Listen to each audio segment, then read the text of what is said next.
예수님께서는 자기가 만드신 땅에 오셨습니다. 권능의 모습으로 오신 것이 아니라 하나님의 어린 양으로 오셨습니다.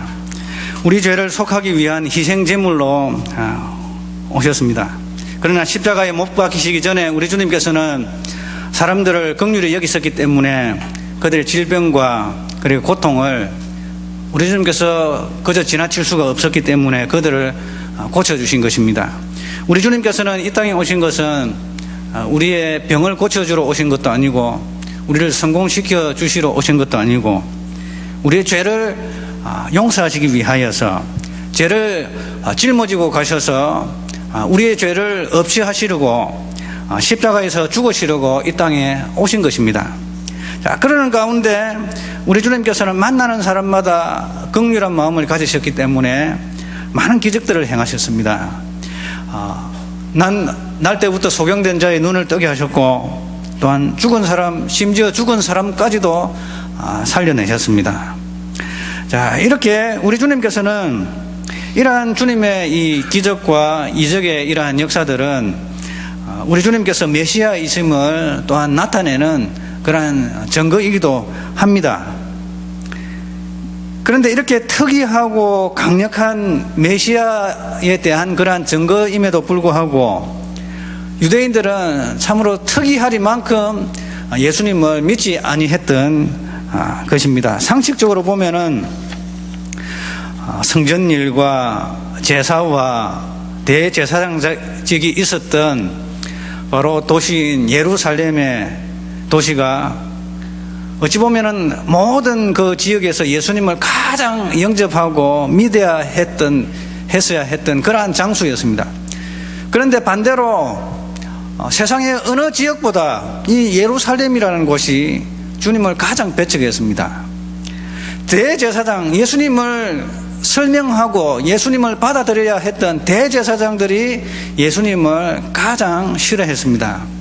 그리고 서기관들과 바리새인들, 율법학자들이 예수님에 대해서 누구보다도 잘 설명해 주어야 했던 그들이 예수님을 죽이기 위한 그러한 것으로 성경을 이해하고 해석을 했습니다. 우리가 많은 장소를 가지고 있고 많은 건물이 있고 많은 성도가 있다고 하여서 예수님을 영접하고 예수님을 받아들이는 것은 아니라는 것입니다.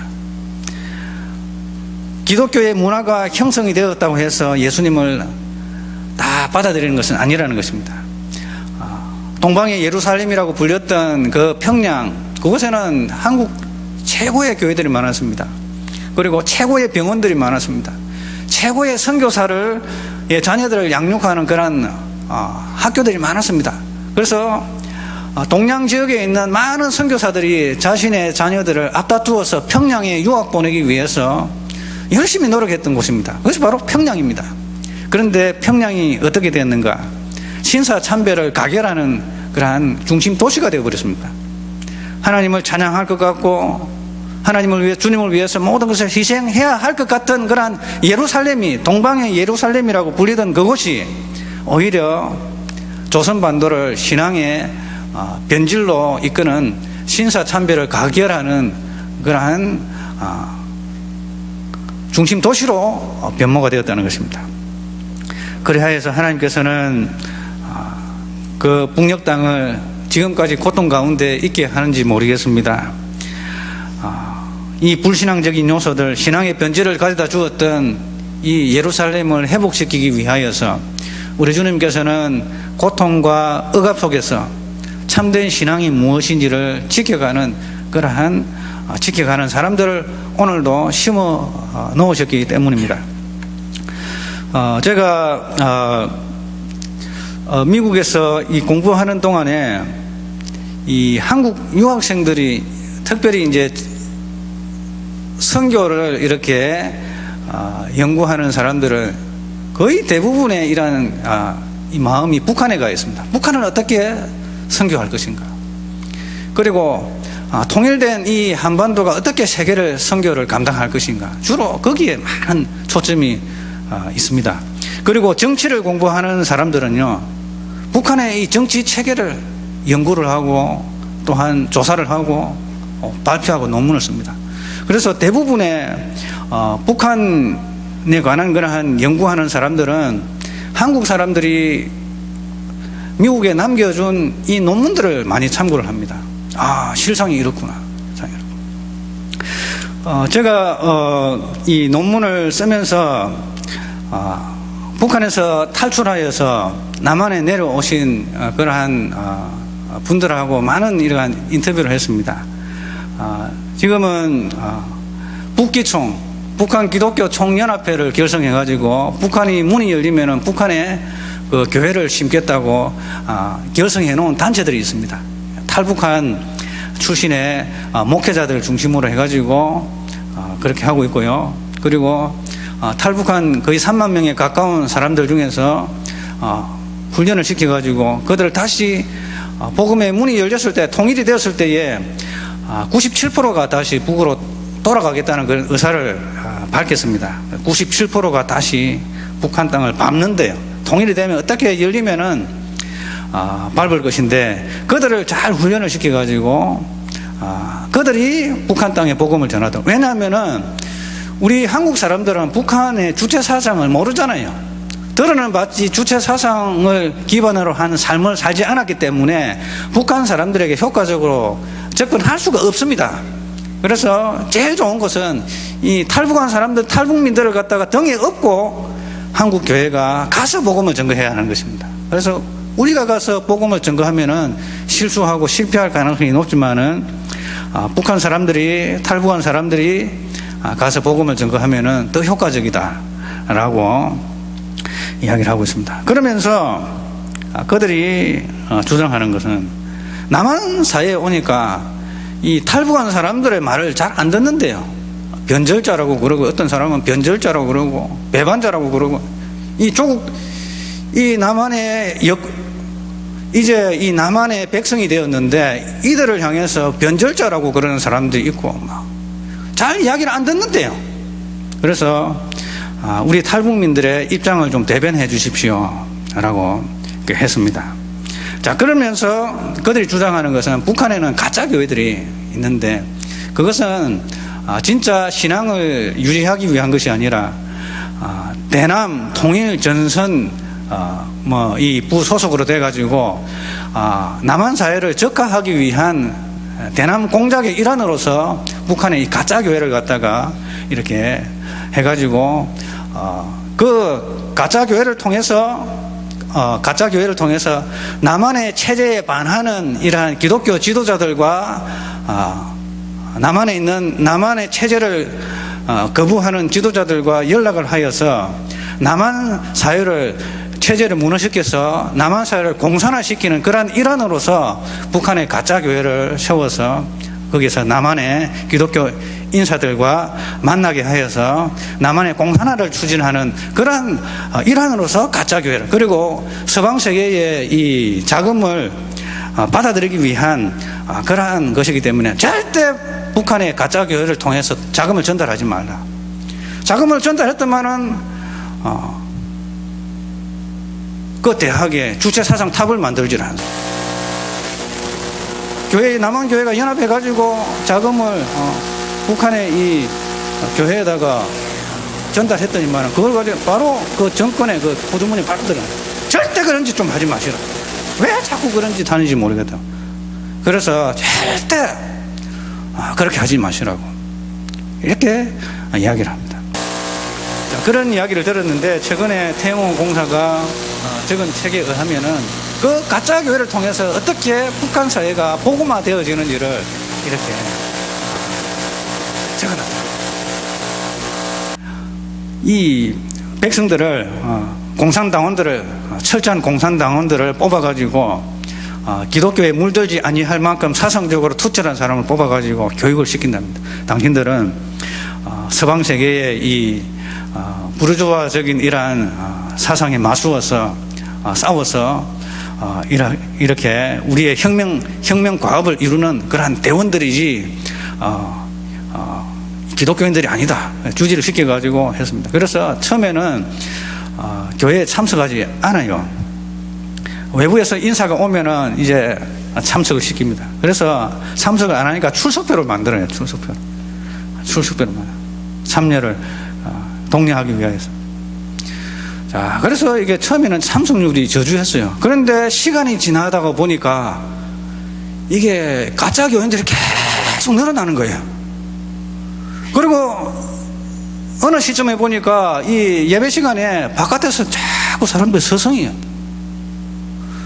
그러니까 조사해가지고 보니까 출석 안 하는 결석 이 신도들이 처음에는 막 결석을 했던 신도들이 이 소문을 듣고서 찬송을 부르고 노래를 부르고 성경 말씀을 읽고 하니까 은혜를 받아가지고요. 이 소문이 나니까 다시 이 교회 밖을 서성이고 또 어떤 젊은이들이 막 이렇게 서성이더랍니다. 잡아서 조사를 해보니까 평양에 있는 모 대학의 음악대학 학생인데 찬송가의 선율이 너무 아름다우니까 평소에 듣던 이러한 공산주의 사상에 홍보하는 그러한 곡이 아니라 이 찬송가의 선율이 얼마나 아름답습니까? 그것을 연구하기 위해서 막 곡을 받아 적는 것을 발견했습니다. 그렇게 해가지고 이제 타일러서 보냈는데 원래의 계획은 북한 전역에 이러한 가짜 교회를 몇 군데 만들어가지고 외국 자본을 유치하려고 계획을 세웠는데 아차 이러다가 정권 무너지겠다 해가지고 가짜 교회를 더 이상 확대하지 않았다고 그렇게 이야기를 하고 있습니다. 동방의 예루살렘이 다시 돌아올 줄 믿습니다. 북한과 미국이 만약 수교를 한다면은 이러한 가짜 교회들이 다시금 생겨날 것입니다. 걷잡을 수 없습니다. 대화가 결렬이 돼도 북한의 문은 열릴 것이고 대화가 성사가 되어도 북한의 문은 열릴 수밖에 없습니다. 그래서 북한은 이러지도 못하고 저러지도 못하는 그러한 상황에 있습니다. 그러나 우리 주님께서는 지하교회에 5만 명이 넘는 지하교회 성도들의 기도를 들으시고 북한의 빗장을 열어주셔서 남북한이 복음 안에서 하나 되어서 땅끝까지 이르러 복음 전가하는 그러한 나라로 우리 주님께서 만들어 주실 줄 믿습니다. 자, 그래서 이 예루살렘이 예수님을 가장 신뢰하고 믿을 것 같았지만은 예수님을 박해하는데 가장 선봉으로 앞장선 그러한 곳이 되었다는 것입니다. 자, 그래서 이러한 예루살렘의 불신앙에 대해서 요한이 논평을 합니다. 논평을 하는데 뭐라고 하는가 하면은 이사야 선지자의 이 예언의 말씀을 이렇게 몇 가지 인용을 해서 논평을 합니다. 첫 번째는 뭔가 하면은 이사야 선지자를 통해서 예언되어진 것은 유대인들이 예수님을 믿지 아니할 것이라는 것입니다. 자, 그래서 누가 우리의 전한 것을 믿었습니까? 주의 팔이 누구에게 나타났습니까? 라는 이제 말로 시작합니다. 그래서 누가 우리의 전한 것을 믿었습니까? 우리의 전한 것을 이 원문적으로 그대로 이렇게 번역을 하면은 누가 우리의 보고서를 믿었습니까? 우리의 보고. 무슨 보고입니까? 그 보고는 무엇을 말하는 것입니까? 선지자들이 예수님에 관해서 전한 것입니다. 복음입니다. 선지자들이 예수님에 대해서 전한 것은 무엇입니까? 선지자들이 예수님에 관해서 어떻게 전했습니까, 여러분? 여러분, 선지자들이 창세기부터 말라기까지 예수님에 관해서 어떤 내용을 전했습니까, 여러분? 여러분 기억나는가? 예수님 하면은 구약 선지자들이 예수님에 관해서 증거한 것은 핵심은 무엇입니까? 한 줄로 이렇게 설명한다면 무엇이 되겠습니까? 죄인들을 구속하기 위하여 이 땅에 인간으로 오셔서 희생당하여 죽으실 것이다. 바로 그것입니다. 그리고 다시 살아나실 것이다. 자, 이 복음이 무엇입니까? 이사야가 했던 그 대표적인 말이 있습니다. 이사야서 53장 2절에서 4절을 보면은 그는 주 앞에서 자라나기를 연한 순 같고 마른 땅에서 나온 뿌리 같아서 고운 모양도 없고 풍채도 없은즉 우리가 보기에 흠모할 만한 아름다운 것이 없도다. 그는 멸시를 받아 사람들에게 버림받았으며 강고를 많이 겪었으며 질고를 아는 자라.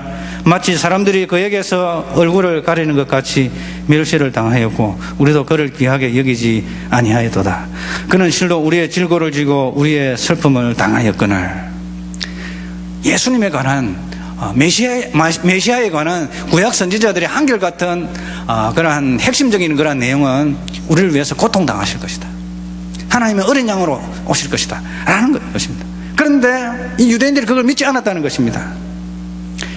예수님에 관해서 생각하기를 그는 징벌을 받아 하나님께 맞으며 고난을 당한다라고 생각했지, 우리 죄를 용서하시기 위해서 하나님의 어린 양으로 오셨다라고 사람들을 믿지 않았던 것입니다.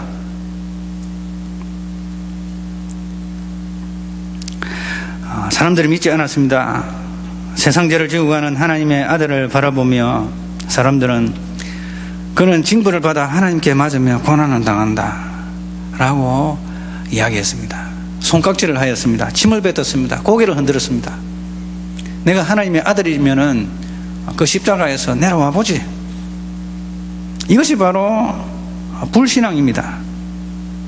이 땅에 오신 메시아를, 십자가에 못 박혀 돌아가신 그 메시아를, 하나님의 아들, 우리 죄를 위해 죽으시는 하나님의 어린 양으로 보지 아니하고 그저 잘못해가지고 징벌을 받아서 또는 억울하게 사형을 당한 그러한 위인 정도로 생각하는 것은 바로 불신앙에 해당하는 것입니다.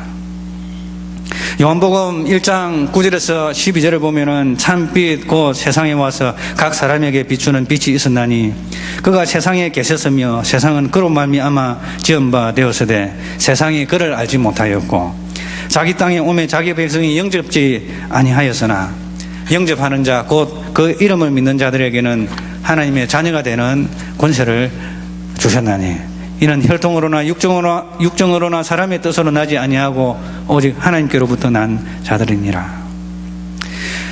주님은 인간의 이 불신앙을 예견을 하셨습니다. 그렇다고 주님께서 인간의 불신앙을 미리 아신다고 해서 인간이 죄를 짓도록 계획해 놓으시고 강제적으로 하신 것은 아닙니다. 우리가 불신앙의 이 원인에 대해서 우리가 살펴볼 필요가 있습니다.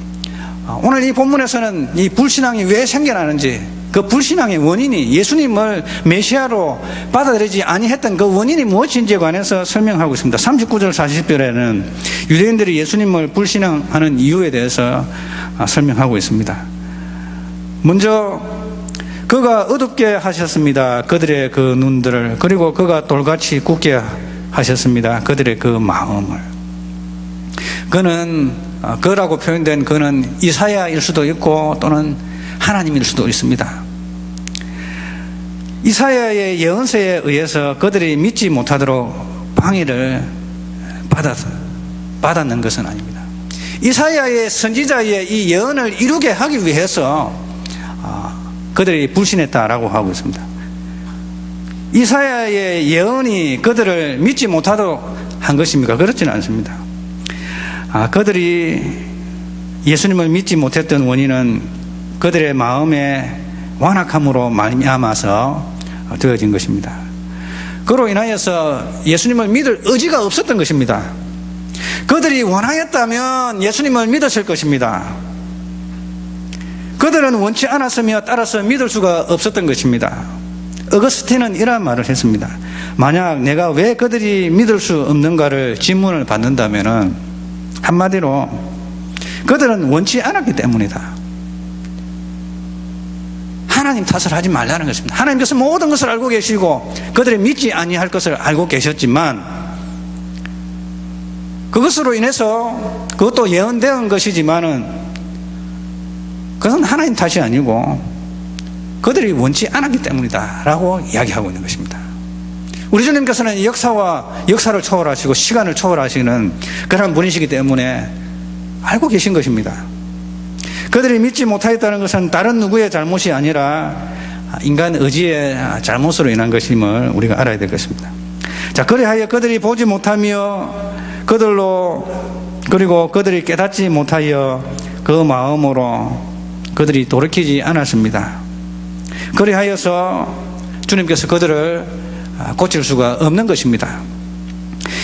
이전에 경고와 권면을 받았음에도 불구하고 그리고 회개하기를 촉구받았음에도 불구하고 예수님을 믿지 않는 경우에 하나님께서는 결국 그들을 내버려 두시는 것입니다. 그리하여서 눈이 멀어졌고요, 그리하여서 마음이 완강하게 되어지고요, 또 이해하지 못하게 되어지는 것입니다. 그로 인해서 우리 주님 인하여 죄를 짓도록 내버려둠을 당하는 그러한 심판을 받게 되어진 것입니다. 자, 오늘 말씀의 요지는 무엇입니까, 여러분? 구원은 모든 사람들의 것이 아니라는 것입니다. 구원은 모든 사람들의 것이 아니라는 것입니다. 데살로니가 후서 3장 2절에 보면은 또한 우리를 부당하고 악한 사람들에게서 건지시옵소서 하라. 믿음은 모든 사람의 것이 아니니라. 그러나 진실은 이러합니다. 진실은 하나님은 아무 죄인도 죽는 것을 원치 아니하신다는 것입니다. 하나님은 모든 사람이 구원을 받으며 진리를 아는데 이르기를 원하신다. 디모데후서 2장 4절의 말씀입니다. 믿음은 모든 사람들의 것이 아니지만 그러나 하나님께서는 모든 사람들이 다 구원받기를 원하신다는 것입니다.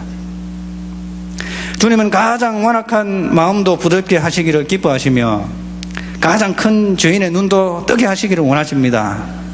우리는 이것을 잊지 말아야 할 것입니다. 그리스도 안에 있는 하나님의 긍휼은 무한하십니다. 하나님이 세상을 이처럼 사랑하사 독생자를 주셨으니 이는 저를 믿는 자마다 멸망치 않고 영생을 얻게 하려 하심이니라. 저를 믿는 자마다 그 선택은 우리가 하는 것입니다. 선택은. 그럼에도 불구하고 완악하고 회개치 아니한 이스라엘 백성들은 하나님의 저버리심의 대상이 된다는 것입니다. 명심해야 할 것입니다. 그러기에 우리가 하나님께 버림을 받는다면 우리는 우리 자신밖에 탓할 자가 없음을 알아야 되는 것입니다. 다른 사람도 탓도 아닙니다. 하나님 탓도 아닙니다. 우리가 하나님께 버림을 받는다면 그 탓은 우리에게 있습니다. 우리에게 있는 것입니다. 자, 그렇다면은 믿음은 누구에게 주어지는가 우리가 생각해 봐야 될 것입니다. 다른 말로 하면은, 오늘 말로 하면은 주님의 팔이 누구에게 드러났습니까? 주님의 권능, 주님의 힘이, 주님의 구원이 누구에게 드러났습니까? 주님의 권능은 자신을 보지 못한다고 고백한 소경에게 나타났었습니다. 우리 주님은 빛이 되십니다. 빛 가운데 걸어가라. 요한복음 9장 39절에서 41절에 보면 예수께서 이르시되 내가 심판하러 이 세상에 왔으니 보지 못하는 자들은 보게 하고 보는 자들은 맹인이 되게 하려 함이라. 바리새인 중에 예수와 함께 있던 자들이 이 말씀을 듣고 이르되 우리도 맹인인가? 예수께서 이르시되 너희가 맹인이 되었더라면 죄가 없었으려니와 본다고 하니 너희 죄가 그대로 있느니라. 우리는 주님을 인정하지 않는 당시의 사람들처럼 되지 말아야 할 것입니다. 그러기 위해서는 구원받지 못한 그 사람들이 보여주는 그 모습과는 반대되는 모습을 우리가 가져야 할 것입니다. 그것을 우리가 구해야 하는데, 그것을 마땅히 구해야 할 첫 번째 것은 따라하시겠습니다. 우리의 눈을 밝게 하옵소서. 왜냐하면은 그들의 눈이 어두워졌다. 그들의 눈이 어두워졌기 때문에 주님을 알지 못하는 것입니다. 그래서 우리가 주님을 바라볼 수 있는 그러한 시각이 생기도록, 믿음이 생기도록 우리에게 우리의 눈을 밝게 하옵소서. 우리 가운데 주님의 복음을 들었을 때에 그 주님의 복음에 대한 감사함과 간절히 원함이 있습니까? 들었을 때에 순종하고자 하는 영혼 깊은 곳에서부터의 이 갈망이 있습니까? 우리의 눈을 떠서 밝히셔서 우리가 주님을 믿도록 우리가 간구해야 하겠습니다. 이러한 마음이 있다면 정말 우리는 복받은 그러한 인생인 줄 믿습니다. 그리고 두 번째로 우리가 구해야 될 것은 돌같이 굳어진 것을 우리의 심령에서 제거하여 주옵소서라고 해야 할 것입니다. 오늘 본문의 말씀에 보면은 그들의 눈을 멀게 하였고 그들의 마음을 완고하게 하였으니 라는 이 말은 무엇인가 하면은 그들의 마음을 완고하게 하였다라는 이 원문적인 표현을 보면은 그들의 마음이 돌같이 굳어졌다라는 표현을 쓰고 있습니다. 그러하여서 이 마음이 닫혀서 하나님을 영접하지 못하는 것입니다. 그래서 에스겔서 36장 25절에서 28절에 보면은 맑은 물을 너희에게 뿌려서 너희로 정결하게 하되 곧 너희의 모든 더러운 것에서와 모든 우상 숭배에서 너희를 정결하게 할 것이며 또 새 영을 너희에게 두고 새 마음을 너희에게 주되 너희 육신에서 굳은 마음을 제거하여 부드러운 마음을 줄 것이며. 그래서 우리는 구해야 할 것입니다. 우리의 육체 속에서 돌같이 굳어진 것을 제거하여 주셔서 우리의 심령을 부드럽게 하옵소서. 그 부드러워진 마음이 있을 때에 30배, 60배, 100배의 결실을 맺지 않습니까? 옥토밭이 되지 않습니까? 돌짝 같은 마음, 가시밭 같은 마음, 그리고 길가와 같은 마음이 아니라 이 돌같이 굳어진 것이 다 제거가 되어서 부드러운 옥토가 되어서 거기에 주의 말씀이 떨어질 때에 뿌리를 내리고 30배, 60배, 100배의 결실을 맺어서 주님을 영접하여 주를 따르는 것 같이 돌같이 굳어진 것을 우리의 심령 속에서 제거하여 주옵소서. 이것이 우리 구원받을 하나님의 백성들이 가져야 할 그런 마땅한 기도 제목이 되어야 할 것입니다. 이렇게 구원은 심령이 가난하여 주님을 구하는 자에게 내리시는 하늘의 은총이 되겠습니다. 그러므로 이는 하나님의 은총이요 선물인 것입니다. 너희는 그 은혜로 인하여 믿음으로 말미암아 구원을 얻었나니 이것은 너희에게서 난 것이 아니요 하나님의 선물이라. 행위에서 난 것이 아니니 이는 누구든지 자랑하지 못하게 함이라. 우리의 마음을 돌이키고 우리의 마음이 완악하지 아니한 것은 우리가 마땅히 해야 할 우리의 선택입니다. 그러나 그 마음밭 위에 주의 성령이 임하셔서 구원을 베푸시는 것은 100% 하나님의 주권에 달려있는 것입니다. 그러므로 우리는 기도해야 할 것입니다. 우리의 마음 눈을 밝혀주시고 또한 우리의 심령을 부드럽게 하기 위하여서 돌같이 딱딱한 옛 생각들, 옛 습관들 제거하여 주시옵소서. 그래하여서 주의 영이 우리 속에 임하여서 우리가 주의 윤례를 행하고 주의 백성이 되게 하옵소서. 이러한 저와 우리 성도님들 되시기를 주님의 이름으로 축원합니다. 하나님 아버지 감사합니다.